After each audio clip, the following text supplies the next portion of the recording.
3 डकैत और एक मंशियात फरोश जो है वो पार हुआ है। सीसीडी का डंग भी तेज होता जा रहा है। कल 4 पार हुए हैं, एक तो पार हुआ है वो है 2 पार किए हैं सीसीडी के डीएसपी हैं हसनैन हैदर। हसनैन हैदर साहब ना एक क्रेडिबल अफसर है, ठीक है। ये वो अफसर है जो जिनसे तीफी बट फरार हो गए थे। जब ये लोग वारदात करते हैं, क्राइम करते हैं, ये औकात से बाहर हो जाते हैं। ऐसे ही है। पहले मारे हैं हसनैन हैदर ने, उनके जिम्मे भी कुछ छोटा क्राइम नहीं था, और जो फरूक असगर अवान साहब ने फ्राई किया उसके जिम्मे भी कुछ छोटा क्राइम है। बड़ी बड़ी वारदातें डाल के बैठे, बड़े बड़े डेस्परेट क्रिमिनल थे ये सारे।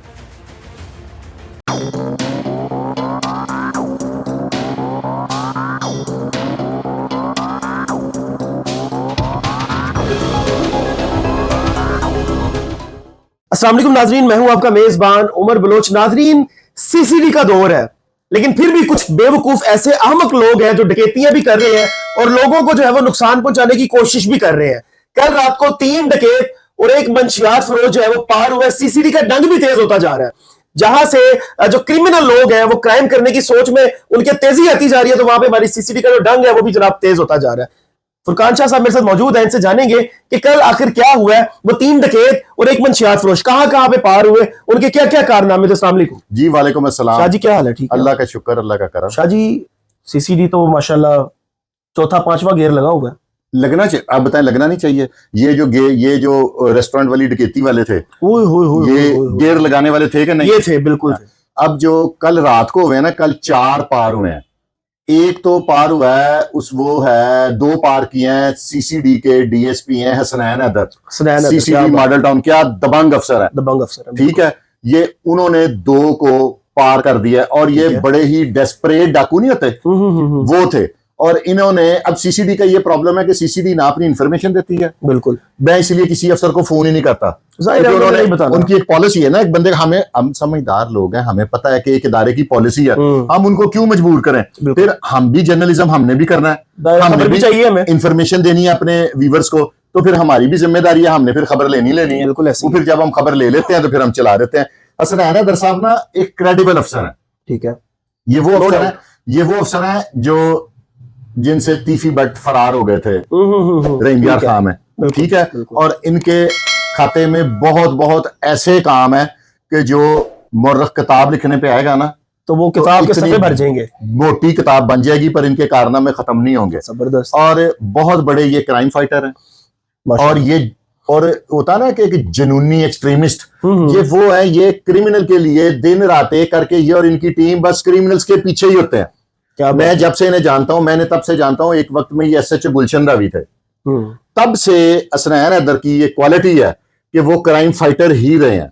उन्होंने इसके अलावा और कोई काम किया ही नहीं। एक का नाम गारबन फरमान था और दूसरे का, मैं कहता हूं इनको जो मरी गए हैं उनकी क्या बदखोई करें, जाहिर है उनकी क्या बुराई करें, वो अपने अंजाम पे पहुंच गए। देखे ना, अल्लाह ताला का भी तो निजाम है ना, जब ये लोग वारदात करते हैं, क्राइम करते हैं, ये औकात से बाहर हो जाते हैं। ऐसे ही है, ये नहीं सोचते अगले को नुकसान, अगले का नुकसान क्या हो रहा है, अगले का क्या जा रहा है, क्या आ रहा है। ये कहते हैं कि बस जो हमने फैसला कर लिया ना वारदात करनी है, इन्होंने पैसे लेके घर जाना है डाकुओं ने, ठीक है। और आप बिलीव करेंगे कि इतना कुछ, अब ये क्रिस्टल क्लियर है। मैं तो ये कहूंगा कि जिस बंदे ने सुसाइड करने का जिसका प्रोग्राम है ना, वो फिर वारदात, बस लोग ट्रेन के नीचे आते हैं ना, कोई इस तरह की हरकत करते हैं, वो कुछ ना करे, वो तो हराम है ना, खुदकुशी हराम है, तो फिर अभी ये कर लो, मरना तो है। वो फिर बजाय ट्रेन के नीचे आने के ना, लाहौर जैसे शहर में या पंजाब पूरे में सीसीडी, क्योंकि सबसे एक्टिव जो डिप्टी हजरात है ना वो लाहौर के हैं। मैं ये समझता हूं कि सुहेल जफर चट्टा साहब की जो लाहौर के डीएसपी जितने भी लगे हुए हैं, ये इनकी सिलेक्शन बहुत बड़ी है। बड़ी टीम तैयार कर ली है, बहुत ऐसी टीम तैयार कर ली है कि जिसमें जो रमजानुल मुबारक का महीना ना, अगर ये सीसीडी ना होती तो आप सोचें क्या वारदातों की रेशो होती। सही बात है। मुझे नहीं लगता कि बैंक से किसी ने भी पेमेंट लेकर निकलना था तो उसने घर पहुंच सकता था, नहीं पहुंच सकता था। फिर एक को फुल फ्राई किया है डीएसपी चूंग, जो फरूक असगर अवान है, कैसा क्रेडिबल ऑफिसर है। मैं कहता हूं कमाल है कि नहीं? कमाल। ये सारे मेरे भाई हैं, मैं इनकी बड़ी रिस्पेक्ट करता हूं। क्यों करता हूं?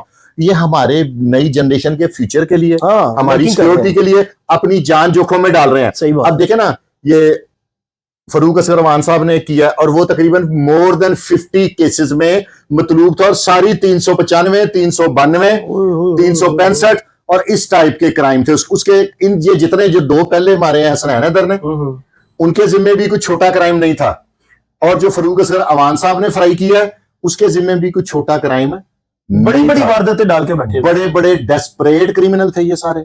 इनके जिम्मे ऐसे ऐसे खाते में काम थे कि जिसको एक आम आदमी सुने कि इन लड़कों ने इतनी छोटी सी उम्र में इतनी वारदातें की हैं, ठीक है, तो आपका ज़हन कबूल नहीं करेगा। ऐसे ही है कि यार इतनी वारदातें इतनी सी उम्र में, यानी कि अगर एक लड़के की उम्र 26 साल है ना, तो उस पे 60 डकैती हैं कम से कम।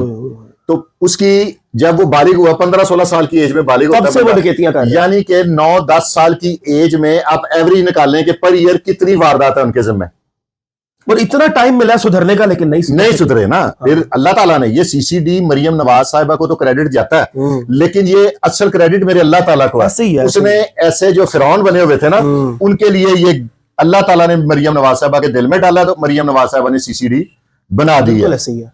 और वो जो एक और मंशियात फरोश है, वो एक मेरे भाई भी हैं, ये डीएसपी हैं दानिश रांझा, सीसीडी कोतवाली के हैं। सीसीडी टीम बर वक्त और मौसर कार्रवाई करते हुए बदनामे जमाना मनशियात फरोश फराज अहमद वल्द मकसूद अहमद सकना इचरा को पुलिस मुकाबले में पार कर दिया। मज़कूरा मुलजिम स्कूलों और कॉलेजों के तुलबा को नशा सप्लाई करता था।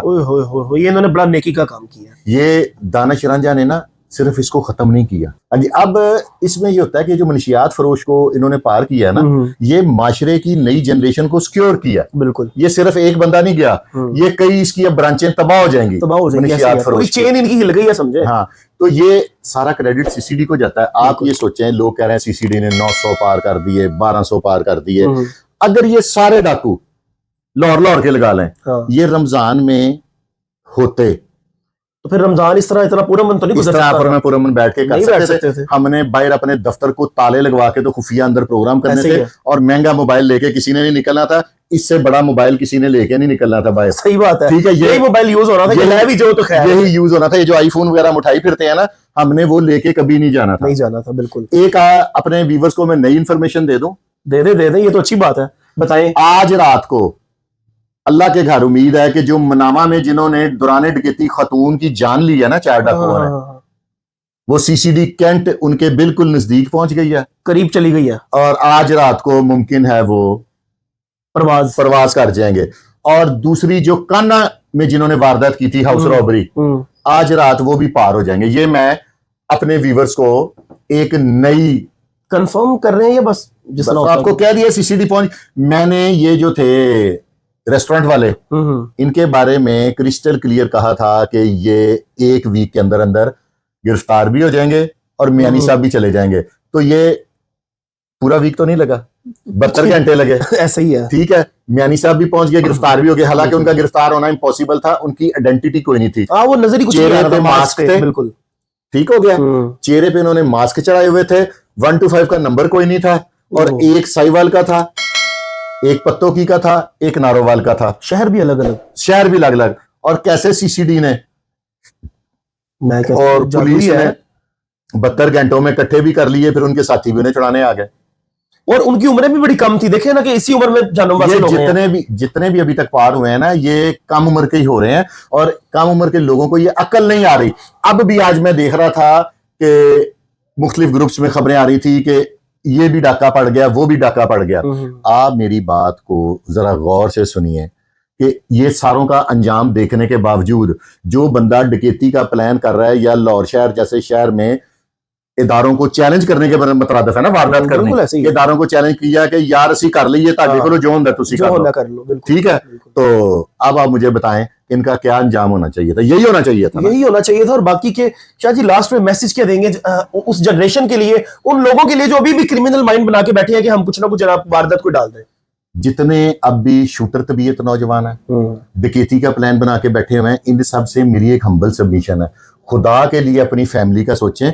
आप मर गए हैं ना, तो आपका ये मौत है ना, डाकू की मौत जो है इनकाउंटर में, आपकी आने वाली कम से कम 2-3 पुश्तों तक कोई रिश्तेदारी नहीं करेगा, कोई आपसे कारोबार नहीं है। आप तो मर गए, आपका पूरा खानदान आप लोगों के मरने के बाद भी सफर करेगा, और आपकी बहनों के रिश्ते नहीं होंगे, आपके फैमिली को अपने घर नहीं घुसने देगा। लोग आप लोगों से की फैमिली से तल्लकात बनाते हुए भी शर्मिंदगी महसूस करेंगे। जाहिर है, हाँ, कि यार ठीक ये है, किसके साथ जोड़े। आप अगर छोटा मोटा 5 सिगरेट का खोखा बना लें, हाँ, ठीक है, तेरी लगा के आप बाजार में चीजें बेचनी शुरू कर दें, फ्रूट की रेडी लगा ले, कुछ समोसा कर लें। पकौड़ा लगा ले, ठीक है, तो आप बाइज्जत शहरी की जिंदगी गुजारेंगे। बिल्कुल ऐसे। ये वक्ती तौर पे लाखों रुपया आपके सिर्फ गिनने के काम आएगा। ठीक है, वो बड़ा का बड़ा ही रह जाना है। अब सीसीडी की मैक्सिमम लिमिट 72 घंटे है। हाँ, इससे ज्यादा नहीं, इससे ज्यादा सीसीडी मजीद का आपको मोहलत नहीं देगी। फिर भी अगर किसी ने बड़ी इंश्योरेंस करवाई हुई है, या वो चाहता है कि मेरे मरने के बाद मेरी फैमिली को, कुछ लोगों के लिए ना इज्जत आनी जानी चीज है और सिर्फ पैसा ही है सब, ऐसे ही है। ठीक है, तो उसको उनको मशवरा है कि आप लाहौर में सिर्फ एक वारदात करके दिखाएं और आपने उसके बाद 48 घंटे के अंदर अंदर मुझे बच के दिखाना है। मेरे इदारे बहुत जदीद टेक्नोलॉजी से लेस हो गए हैं और अब सुहेल जफर चट्टा साहब ने जो हुक्म सादर फरमाया है कि कोई शूटर का हैंडलर और सुपारी देने वाला कोई नहीं बचेगा। जिसने सुपारी दी है वो भी नहीं बचेगा, वो भी नहीं बचेगा। वो सारे इकट्ठे फ्लाई करेंगे। क्या बात है नाजरीन, आज का जो प्रोग्राम था बड़ा इंफॉर्मेटिव था और इन लोगों के लिए जो है वो समझे कि मशल रहा है प्रोग्राम। इस प्रोग्राम को देखें और यकीन करें कि अगर आपके माइंड में चीज आ रही है ना कि हम कोई डकैती कर लेंगे, किसी को नुकसान पहुंचाएंगे, कोई कत्ल कर देंगे तो बच जाएंगे, ऐसा बिल्कुल भी नहीं होना। मेहरबानी फरमा के अपने खानदान के बारे में सोचे, अपने बारे में सोचे, और जो ये एक्टिविटीज माइंड में चल रही है क्राइम करने की, इससे जनाब निजात पा जाए। नहीं तो दुनिया से तो निजात आपको मिल ही जाएगी। अपने मेजबान को दी थी इजाजत। अल्लाह नहीं है।